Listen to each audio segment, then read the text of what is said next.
So ito mga idol, connected na yung ating mga light indicators at na-wiring na rin yung ating diesel. Itong dilaw yung ating defrost at isang line nya pumunta na rito sa ating defrost at yung isa pumunta dito sa ating contactor. Yan, yung coil, yun ang i-energize natin. Then i-neutral mo lang. Pag na-energize, gagana ito. Yung load nya aandar. And then kailangan natin ng neutral kasi yung ilaw natin kailangan ng neutral. Ayan, nakaparallel lang sila. And then itong trip natin, ayan, trip, pumunta yan dito. Yung trip natin, ha?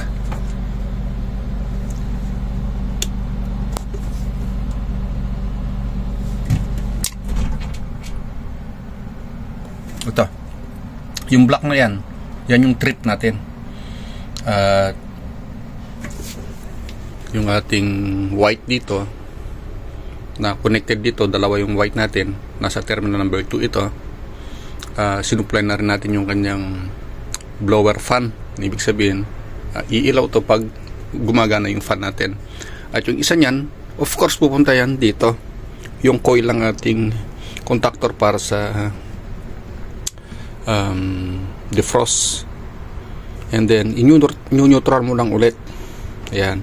So nagloop lang ako ng neutral. Since neutral ito, niloop ko na lang siya at medyo tinago natin para mas maganda tignan. Ayan, nakaloop yan. Then yung last, yung compressor. So makikita nyo yung line ng compressor natin is dalawa na naman, terminal number 3. So yung isa pumunta dyan, yung isa pumunta rito. Yan, sa coil ng ating contactor para sa ating compressor. So yan yung coil nya. At yung coil na isa naman is neutral mo lang. Ito yung coil na isa. Yan, naka-neutral lang yan guys. So ito yung mga neutral natin, ha.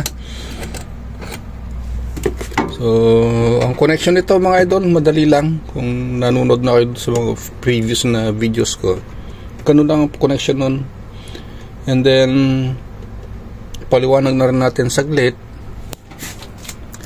yung kanyang supply. Ito yung freezer natin supply. So yung brown na yan, akit yan dito. Dito una dadaan sa ating rotary switch. Yan, dyan. Then lalabas yan, pupunta dito sa supply ng ating diesel. So ito yung neutral nya, supply. So 4, 5 na terminal. At makikita nyo itong isang supply na ito. Yan, yung isang supply naman yan na yung i-activate nito yung ating compressor at saka evaporator. Yan ang line na ito. Yan yun. Yan, pumunta naman yan dito mga idol sa ating solenoid. Ito. Itong 95 na ito may supply galing dito. Pupunta yan dito. Yung isang line yan. Ito. Ayun, gumagalaw. So ito yung papunta sa ating pressure switch. Papunta sa ating pressure switch na nasa outdoor. Ngayon may balik yon. Babalik yon. Ito na yung balik nya. Pagbalik nyan, aakyat yan, pupunta dito. So ang mangyayari, every time na may problema yung ating pressure switch, mawawalan ng supply ang ating compressor at sa evaporator fan. So yun yung purpose nun. So yun yung sa cooling. And then I guess everything is dito tayo.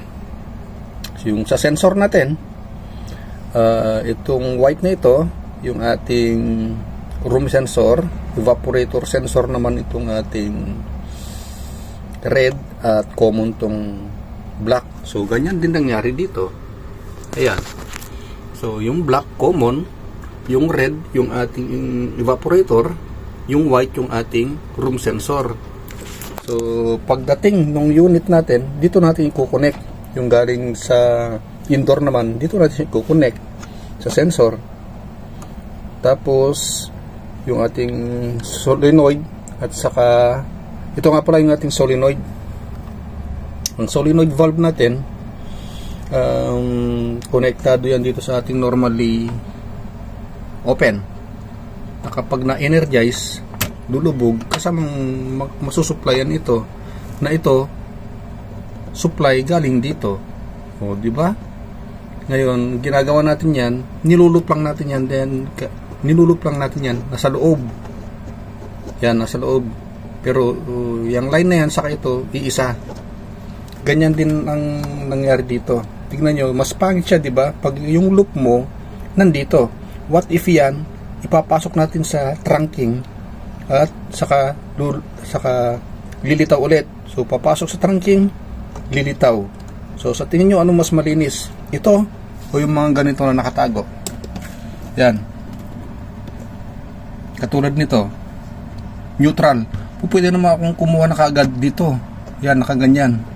Ang ginawa ko na, bumaba na naman ako, and then pumasok. So, diyan ko itinap yung neutral ng ating coil.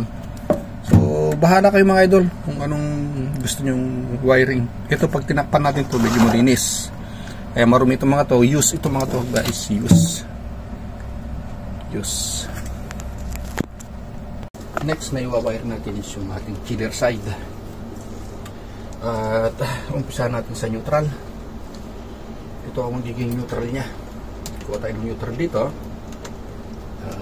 Medyo sukatin lang natin dito, ha?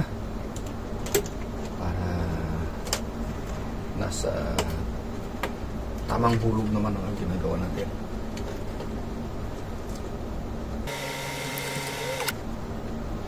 Then chiller, ito yung supply nya, yung pulang yan. Sama nating supply yan, yung kanyang ito, itong terminal number 6 para sa line ng ating defrost. Yan, then higpitan natin.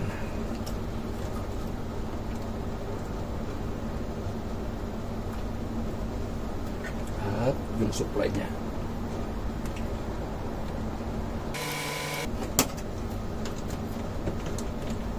Next natin guys is yung kanyang compressor. Yung compressor natin dito is red, pero ngayon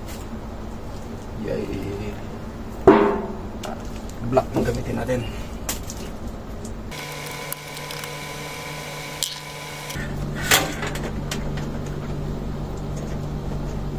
Ito sa coil ng compressor. And then we need neutral for the